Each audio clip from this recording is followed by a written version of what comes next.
សួស្តីបងប្អូនទាំងអស់គ្នាដែលកំពុងតែទស្សនាវីដេអូរបស់ទេពអាស័យពេជ្រលៀបថ្ងៃនេះដែរខ្ញុំមានចំណេះដឹងមួយមកចែកម្លែកទៅកាន់ពុកម៉ែពូមីងបងប្អូនទាំងអស់គ្នាកាលពីព្រឹកមិញហ្នឹងមានបងប្រុសម្នាក់ក៏ខលមកខ្ញុំមន់គាត់ទៅតែធ្វើវ៉ាក់សាំង NDG7 IB Gomoro ហើយ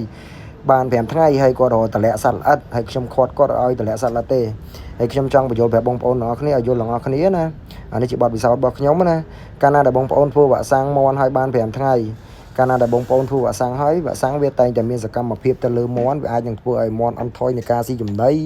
ហើយក៏វាអាចនឹងធ្វើឲ្យមន់យើងមានគ្រុនក្តៅសម្កុកអីខ្លះដែរអញ្ចឹងបាន5ថ្ងៃមិនប្រកាសថាមន់យើងសុខភាពល្អមកវិញបាន5ថ្ងៃក៏មិនប្រកាសថាមន់យើងបាត់ stress ដែរអញ្ចឹងពេលដែលបងប្អូនតម្លាក់សត្វល្អិតប្រើថ្នាំតម្លាក់សត្វល្អិតទៅកាន់ពួកវាក៏វាអាចនឹងមានផលប៉ះពាល់ទៅកាន់សុខភាពពួកវាដែរណាព្រោះថ្នាំតម្លាក់សត្វល្អិតបើខ្ញុំគិតបើសិនជាអត់ពុលអត់ធ្លាក់ទេសត្វល្អិតណាអញ្ចឹងកម្រិតនៃការទម្លាក់សត្វល្អិតពេលដែលធ្វើវ៉ាក់សាំងហើយចាំបាន10ថ្ងៃចាំបងប្អូនទម្លាក់សត្វល្អិតហើយពេលដែលទម្លាក់សត្វល្អិតហើយបងប្អូនដាក់វីតាមីនផ្គួបជំនួយពួកវាឲ្យពួកវាមានកម្លាំងកំហែងមកវិញណាមានកម្លាំងកំហែងមកវិញបំបត្តិ stress ពួកវា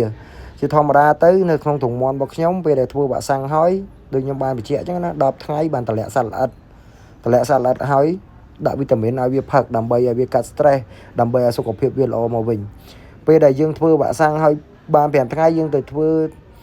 ទម្លាក់សត្វល្អិតពេលខ្លះមន់សុខភាពពួកវាអាខ្លះខ្សោយវាទទួលយកអត់បានទេហើយពេលដែលវាទទួលយកអត់បានហ្នឹងវាអាចនឹងធ្វើឲ្យប៉ះពាល់ដល់សុខភាពពួកវាអាចធ្វើឲ្យពួកវាឈឺអាចធ្វើឲ្យពួកវាខិននៅពេលហ្នឹងអញ្ចឹងអានេះជាយោបល់របស់ខ្ញុំណាធ្វើវ៉ាក់សាំងបាន10ថ្ងៃចាំបងប្អូនទម្លាក់សត្វល្អិតហើយផ្ដល់វីតាមីនឲ្យពួកវាឲ្យគ្រប់គ្រាន់